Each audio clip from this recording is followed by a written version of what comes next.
Hi guys, તો હું તમને બીકોમ સેમ 6 માં સ્ટેટિસ્ટિક્સમાં 2019 માં પૂછાયેલો દાખલો જે નિયુક્તિ સમસ્યાનો છે. તો જુઓ આ બાજુ નીચે આપેલ નિયુક્તિ સમસ્યાનો ઉકેલ મેળવવાનું છે આપણે. ઠીક છે, 2019 માં પૂછાયેલો દાખલો છે. ઠીક છે, તમને યંત્રો આપ્યા છે અને કાર્ય આપ્યા છે. ઓકે, તો આટલી માહિતી તમને આપેલી છે પેપરમાં. ઠીક છે, હવે આપણે એ જોવાનું છે શું કરવાનું છે. સૌપ્રથમ તો કોષ્ટકને ફેરવી દઈશું. ઠીક છે, કાર્ય આ બાજુ આવશે અને યંત્ર આ બાજુ આવશે. ઠીક છે, એટલે કે યંત્રને કોઈ પણ એક કાર્ય સોંપવામાં આવે. ઠીક છે, કોઈ યંત્રને એક જ કાર્ય સોંપવામાં આવશે. તો પહેલા તો આપણે કોષ્ટકને ફેરવી દઈએ. ઠીક છે, તો અહીં લખીશ મેં યંત્રો ને આ છે કાર્ય. ઠીક છે, કાર્યો O1 O2 O3, યંત્ર છે D1 D2 ને D3. ઠીક છે, તો સૌપ્રથમ આપણે એને ફેરવીએ. તો સૌપ્રથમ આપણે O1 માં લખીશું 20 27 ને 30, 20 27 અને 30. O2 માં લખીશું 10 18 અને 16. O3 માં લખીશું 14 16 અને 12. ઠીક છે, તો કોષ્ટક આપણે સૌપ્રથમ શું કરી દીધું, ફેરવી દીધું છે. ઓકે, તમારે અહીં લખવાનું સૌપ્રથમ કોષ્ટકને ફેરવતા. ઠીક છે, હવે શું કરવાનું છે, નિયુક્તિની સમસ્યા છે એટલે તમારે દરેક હારમાંથી તે હારનો નાનો ઘટકને બાદ કરવાનો છે. આપણે શું કરવાનું છે, D1 માં તમારે લખવાનું છે નોટમાં કે દરેક હારમાંથી તે હારનો સૌથી નાનો ઘટક બાદ કરતા. ઠીક છે, જેમ કે અહીં જુઓ તો મળતો નવો શ્રેણિક જે આપણે અહીં બનાવીશું. ઠીક છે, આ રીતે તમારે લખવાનું છે. તો D1 હાર છે, એમાં સૌથી નાનો ઘટક કોણ છે, 10. તો આ 10 ને દરેક ઘટકમાંથી બાદ કરીશું આપણે. ઠીક છે, તો 10 ને 20 માંથી બાદ કરીશું તો કેટલા આવશે, 10. ઓકે, 10 ને 10 માંથી બાદ કરીશું તો 0. 10 ને 14 માંથી બાદ કરીશું તો 4. ઠીક છે, એવી રીતે બીજી હારમાં સૌથી નાનો ઘટક છે 16. 16 ને 27 માંથી બાદ કરીશું. ઠીક છે, તો 27 - 16 કરીશું આપણે તો 11. 18 માંથી 16 બાદ કરીશું તો 2 અને 16 માંથી 16 0. ઠીક છે, હવે ત્રીજી હારમાં જોઈએ તો દરેક હારમાંથી એટલે કે ત્રીજી હારમાંથી સૌથી નાનો ઘટક 12 છે. તો 30 માંથી 12 બાદ કરીશું આપણે, 30 - 12 તો આવશે 18. 16 માંથી 12 બાદ કરીશું તો આવશે 4. 12 માંથી 12 બાદ કરીશું તો આવશે 0. ઠીક છે, તો આમ શું થઈ ગયું, આના પછી તમારે લખવાનું છે કે દરેક હારમાંથી તે હારનો નાનામાં નાનો ઘટક બાદ કરતા તો મળતો શ્રેણી નીચે મુજબ છે. તો આ શ્રેણી મળશે. ઠીક છે, હવે પાછું તમારે લખવાનું છે દરેક સ્તંભમાંથી તે સ્તંભનો નાનામાં નાનો ઘટક બાદ કરતા. આના પછી તમારે લખવાનું છે તેથી મળતો શ્રેણી જે આપણે હવે દોરીશું. ઠીક છે, તો હવે સ્તંભમાંથી બાદ કરીએ આપણે. તો સ્તંભમાં પ્રથમ સ્તંભમાં સૌથી નાનો ઘટક 10. 10 માંથી 10 જાય 0. 11 માંથી 10 જાય 1. 18 માંથી 10 જાય તો 8. ક્લિયર. બીજા સ્તંભની વાત કરીએ તો સૌથી નાનો ઘટક 0. 0 માંથી 0 0. 2 માંથી 0 2. 4 માંથી 0 4. ઠીક છે, ઓકે, 0 બાદ કરીએ તો 4 જ આવશે. ત્રીજામાં સૌથી નાનો ઘટક 0 છે. 4 માંથી 0 જાય તો 4.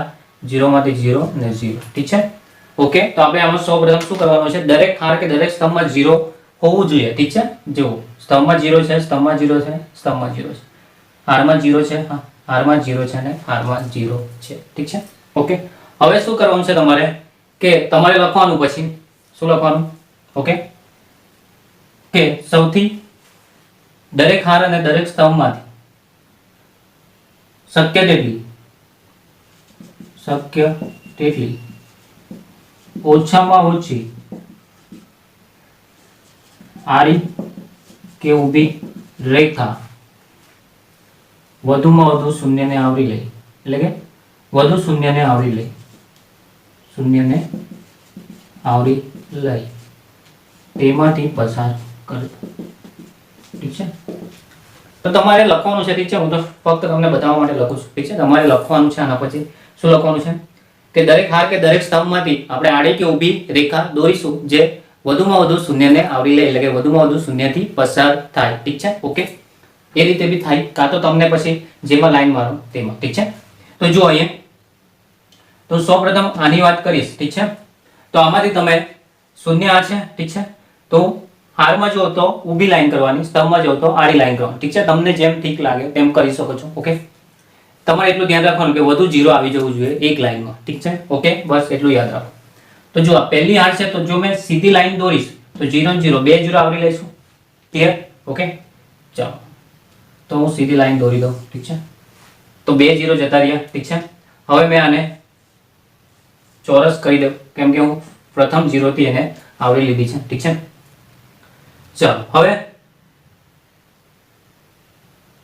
ओके,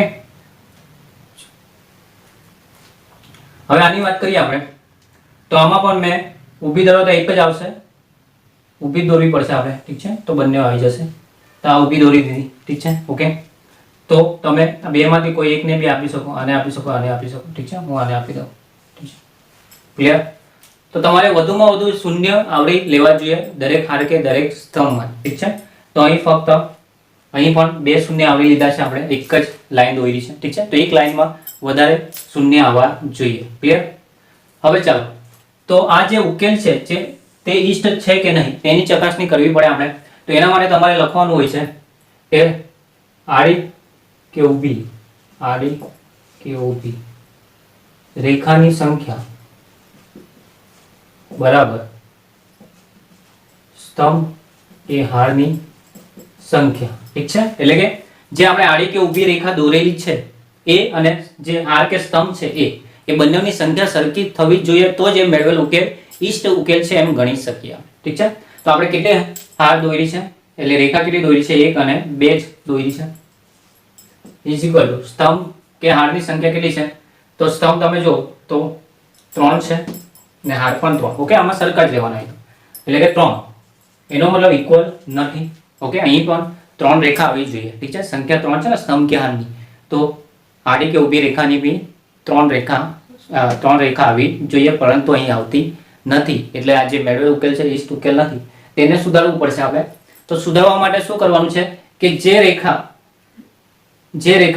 જે ઘટકોને આવરી લીધી નથી એટલે કે જે હાર કે સ્તંભમાંથી પસાર થઈ નથી એમાંના દરેક ઘટકમાંથી સૌથી નાનો ઘટકને એ જ ઘટકોમાંથી બાદ કરીશું, ઓકે। એટલે કે આ 4 માં સૌથી નાનો ઘટક 1 છે, 1 ને આ દરેક ઘટકમાંથી શું કરીશું આપણે બાદ કરીશું અને જ્યાં આડી કે ઊભી રેખા મળે એટલે કે છેદે, અહીં છેદે છે ત્યાં ઉમેરીશું, ક્લિયર। એવું તમારે થિયરીમાં લખવાનું છે। શું લખવાનું છે કે આપેલ કોષ્ટકમાં એટલે કે આપેલ ખર્ચ શ્રેણિકમાં જ્યાં આડી કે ઊભી રેખાએ જે ખૂણાને આવરી લીધી નથી એટલે કે જે ઘટકો પરથી પસાર થઈ નથી તે ઘટકોમાંથી સૌથી નાનો ઘટક તેના ઘટકોમાંથી બાદ કરીશું, એટલે કે 1 છે તો આ 1 ને આ દરેક ઘટકમાંથી શું કરીશું બાદ કરીશું, એવું તમારે લખવાનું છે। અને જ્યાં બંને રેખા છેદે છે એટલે કે આડી અને ઊભી રેખા જ્યાં છેદે છે અહીં છેદે છે એમાં ઉમેરીશું, ઠીક છે। આ જે નાનો ઘટક 1 આવશે તે શું કરીશું ઉમેરીશું, તેથી મળતો શ્રેણિક નીચે મુજબ મળશે, ઠીક છે। તો હું હવે એને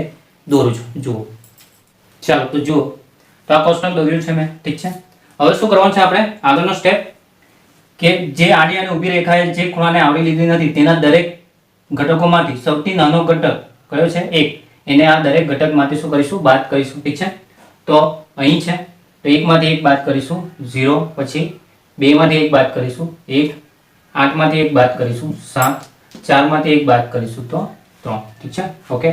ને ક્યાં બંને છેદે છે આડી અને ઊભી રેખા અહીં છેદે છે, અહીં કેટલા છે 4, એમાં આ એક શું કરીશું પ્લસ કરીશું 4 ને 1 5 ને જેમાં આવરી લીધી છે તો સેમ લખવાના 0 0 છે, અહીં પણ 0 ને 0 છે, ઠીક છે। તો આપણું આ કોષ્ટક બની ગયું છે, ઓકે। હવે પાછું પ્રોસેસ કરવાનું છે આપણે, શું કરવાનું છે શક્ય તેટલી ઓછામાં ઓછી આડી અને ઊભી રેખા જે વધુ શૂન્યને આવરી લે તે રીતે આપણે દોરીશું, ઠીક છે। તો હવે જુઓ અહીં સૌપ્રથમ હું આની વાત કરું, ઠીક છે, ઓકે। કાં તો ઊભી દોરી શકો કાં તો આડી, ઠીક છે, ઓકે। તો હું જો આડી દોરું, ઓકે, તો મારે આ ખૂણો લેવો પડે, ઠીક છે। પણ આ જે શું છે કાર્ય છે ને આ શું છે કાર્ય ને આ શું છે યંત્ર, ઠીક છે। તો કોઈ બી યંત્રને એક જ કાર્ય સોંપવામાં આવે છે, ઠીક છે, ઓકે। તેથી જો હું આડી લાઈન કરું તો અહીં જો મેં ચોરસ કરું તો આને નહીં અપાશે, ઠીક છે, ઓકે। તો હું શું કરું છું ઊભી લાઈન જ કરી દઉં છું, ઓકે, ક્લિયર। તો મેં શું કર્યું છે અહીં આ આપ્યું છે, ઠીક છે। એનો મતલબ અહીં મેં યંત્રને એક જ કાર્યને હું અહીં આપીશ તો અહીં અપાશે નહીં, ઠીક છે। ને અહીં તો એક જ 0 છે એટલે આપણે અહીં ચોરસ નહીં કરીશું, કારણ કે કોઈ બી યંત્રને એક જ કાર્ય અપાય, ઠીક છે, આ અપાઈ જાય, ઓકે। તો હું આ કાર્યને આ યંત્રને આ કાર્ય આપીશ તો અહીં ચોરસ કરીશું, ઠીક છે, ઓકે। બીજી લાઈન હું અહીંથી લઈ લઉં, જેથી 2 0, એટલે એક 0 તો જતો રહ્યો છે પણ વધારે 0 દેખાવો જોઈએ આપણને લાઈન, ઠીક છે. તો હું આને આ આપી દઈશું. ક્લિયર? ખ્યાલ આવી ગયો? એટલે કે આ યંત્રને આ કાર્ય અપાઈ ગયું ને આ યંત્રને આ કાર્ય અપાઈ ગયું, ઠીક છે. એક જ યંત્રને બે કાર્ય નહીં અપાય, એટલે હું અહીં ચોરસ નહીં કરી શકું. ક્લિયર? ઠીક છે. તમે લાઈન દોરી દેવાનો કંઈ વાંધો નહીં, પણ કાર્ય આપતા પહેલી ધ્યાનમાં રાખો, ઠીક છે. હવે જો અહીં અપાઈ ગયું છે, ઓકે. હવે 2 0 જાય એટલે ઊભી લાઈન દોરવી પડશે મારે, તો જ વધુમાં વધુ 0 જશે. જો આડી લાઈન દોરું તો અહીં એક જ 0 જશે, ઠીક છે. તો આને આપણે કમ્પલસરી આ છેલ્લું જ કાર્ય આપવું પડશે, કારણ કે આ યંત્રને આ કાર્ય અપાઈ ગયું, આ યંત્રને પહેલું કાર્ય અપાઈ ગયું, તો ત્રીજાને હંમેશા છેલ્લું જ અપાશે, ઠીક છે. દરેકને અલગ અલગ કાર્ય આપવાનું હોય છે, ઠીક છે. તો હવે આપણે જોઈશું ઈષ્ટ ઉકેલ છે કે નહીં. તો એના માટે શું કરવું પડે? આપણે આડી કે ઊભી રેખાની સંખ્યા બરાબર સ્તંભ કે હારની સંખ્યા, ઠીક છે. તો આડી કે ઊભી રેખા કેટલી છે? 1 2 ને 3. સ્તંભ કેટલા છે? 1 2 ને 3 કે હાર બે માંથી છે તો ઇક્વલ છે. એનો મતલબ આ ઉકેલ કેવો છે? ઈષ્ટ ઉકેલ છે, ઠીક છે. તેથી આપણે આ જે ઉકેલ મેળવેલું છે છેલ્લું, તે ઈષ્ટ ઉકેલ છે, ઓકે. તેથી આપણે લઘુત્તમ ખર્ચ કેટલો થશે તે શોધી લઈએ. લઘુત્તમ ખર્ચ બરાબર, ઠીક છે. તો યંત્ર અને કાર્ય ને રૂપિયા, ઠીક છે. તો પ્રથમ યંત્ર કયો છે? D1, ઠીક છે. એટલે મેં આ કોષ્ટક રહેવા દીધું છે, હા. D2 અને D3. હવે D1 ને કયું કાર્ય સોંપાય છે? તો કયું છે? ઓકે, હું લખી દઉં D1 D2 D3 O1 O2 ને O3. એટલે D1 ને O2 કાર્ય સોંપાય છે, ઓકે. D2 ને O1 કાર્ય સોંપાય છે ને D3 ને O3 કાર્ય સોંપાય છે, ઠીક છે. એનો મતલબ દરેકને એક જ કાર્ય સોંપવામાં આવે, એકને બે કાર્ય નહીં સોંપાય, ઠીક છે. ઓકે, ચાલો હવે D1 ને O2 કાર્ય સોંપ્યું એટલે D1 ને O2 માં ખર્ચો કેટલો છે? 10. D2 ને O1 કાર્ય સોંપાયું છે, D2 ને O1 એટલે 27. ખર્ચો કેટલો છે? 27. D3 ને O3 કાર્ય સોંપાયું છે, D3 ને O3 ખર્ચો આ કેટલો આવ્યો છે? 12 રૂપિયા. ક્લિયર? ચાલો, તો ટોટલ ખર્ચો કેટલો આવશે?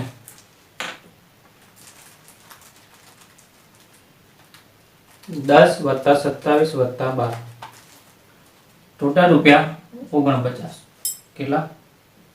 એટલે કે કુલ ખર્ચો લઘુત્તમ 49 રૂપિયા થશે. ખ્યાલ આવ્યો? તો આ રીતે આ સોંપાય છે કાર્ય, જેથી ઓછામાં ઓછો ખર્ચો આવવો જોઈએ. એટલે નિયુક્તિની સમસ્યા આ રીતે આવે, ઠીક છે. ઓકે, તો આ રીતે આ દાખલો અહીં પૂરો થાય છે. ઓકે, બીજી રીતે તમે જો ગણતે, ઠીક છે, ધારો કે આપણે આને આપવાના બદલે જો આને આપી દેતે, ઠીક છે, તો પછી અહીં નહીં અપાતી, કારણ કે O3 ને પછી 2 અપાઈ જશે ને, ઠીક છે. એટલે આપણે અહીં આપ્યું છે. ઓકે, તો તમે લાઈન દોરીને પછી ધ્યાનમાં રાખવાનું કોઈને એક જ કાર્ય આપવું જરૂરી છે, ઠીક છે.